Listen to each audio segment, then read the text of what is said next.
হালাল উপায়ে ধনী হওয়ার জন্য এই আমলটি করুন। দুনিয়াতে কোটিপতি হতে চান? একটি আমল আর একটি দোয়ার কথা বলবো।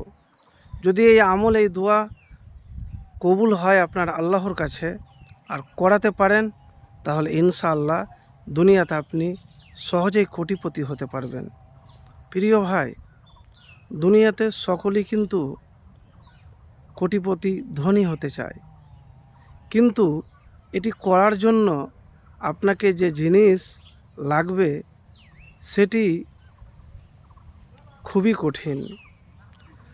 তো সর্বপ্রথম দুনিয়াতে ধনী হতে, কোটিপতি হতে কে না চায়? তবে ধনী কোটিপতি সবার কাছে ধরা দেয় না। ধনী হতে চাইলে অদম্য ইচ্ছা করতে হয়, অক্লান্ত পরিশ্রম, সেই সাথে দরকার আল্লাহর রহমত। আল্লাহর রহমত আপনার দরকার। তাই ধনী হওয়ার চেষ্টা, কোটিপতি হওয়ার চেষ্টার পাশাপাশি আল্লাহর কাছে আপনাকে দোয়া করতে হবে। কোন দোয়া পাঠ করবেন? আমি সহজভাবে একটি দোয়ার কথা বলবো, তার আগে আমলের কথা বলবো। দেখেন, নবীজি সাল্লাল্লাহু আলাইহি সাল্লাম বলেছেন, যার টাকা আছে, পয়সা আছে, ধন সম্পদ আছে, সে প্রকৃতি ধনী নয়। ধনী তো হলো সেই যে অন্তরের ধনী।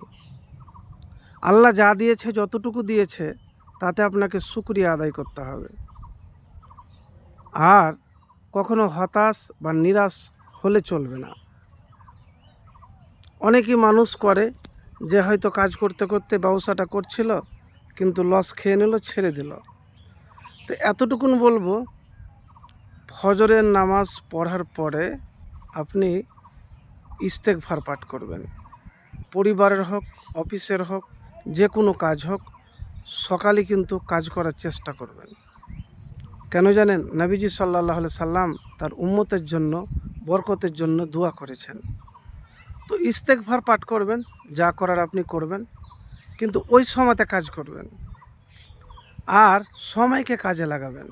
বিনা কামে, বিনা প্রয়োজনে সময়কে নষ্ট করবেন না। কাজের সময় কাজ করুন, জিকিরের সময় জিকির করুন, পরিবারের সময়, পরিবারকে যখন সময় দিবেন, সে সময়টাকেও আপনি কাজে লাগাবেন। তো প্রিয় ভাই, মুখে যতটা বলা সহজ, বাস্তবে ততটা কিন্তু কঠিন। তো দুনিয়াতে তখনই আপনি কোটিপতি হতে পারবেন যখন আল্লাহ আপনাকে করবে। আর তার জন্য আপনাকে দোয়া কবুল হওয়ার জন্য আপনাকে পবিত্র হতে হবে। পবিত্র যদি আপনি না হতে পারেন, তাহলে কিন্তু দোয়া আপনার কবুল হবে না। প্রথম হলো অন্তরের পবিত্রতা। গুনাহ থেকে আপনাকে পবিত্র হতে হবে। আপনার রোজগার, আপনার ইনকাম, সেইগুলি পবিত্র হতে হবে। আপনার কথা, আপনার বার্তা, চলাফেরা, সেইগুলিও পবিত্র হতে হবে। আর সাথে সাথে একটি দোয়ার কথা বলবো, এই দোয়াটি পাঠ করবেন।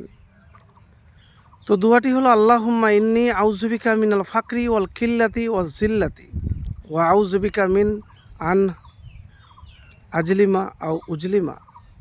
আবু হুরায়রা রাদিয়াল্লাহু তাআলা আনহু থেকে বর্ণিত আছে হাদিসে, নবীজি সাল্লাল্লাহু আলাইহি সাল্লাম বলেন, যে ব্যক্তি বেশি বেশি এই দোয়া পাঠ করবে, তার অভাব অনটন দূর হয়ে যাবে। তো দোয়াটি আবারও বলছি, আল্লাহুম্মা ইন্নী আউযুবিকা মিনাল ফাকরি ওয়াল কিল্লাতি ওয়াজ জিল্লাতি। তো এই দোয়ার অর্থ হলো, হে আল্লাহ, আমি আপনার কাছে আশ্রয় চাই দারিদ্রতা থেকে, আপনার কম দয়া থেকে এবং অসম্মান থেকে, এবং আমি আপনার কাছে আশ্রয় চাচ্ছি কাউকে জুলুম করা অথবা কারো দ্বারা অত্যাচারী হওয়া থেকে। তো প্রিয় ভাই, চেষ্টা তো করুন। চেষ্টা করলে ইনশাআল্লাহ এক না একদিন সফল হবে, কিন্তু আপনাকে আল্লাহর প্রতি ভরসা এবং বিশ্বাস রাখতে হবে। আর যে বললাম, সময়কে কাজে লাগা, আর কিছু জিনিস আছে আল্লাহর কাছে চেয়ে নিতে হবে। তো একবার এইভাবে আমল করে দেখুন, ইনশাআল্লাহ ফলাফল পাবেন।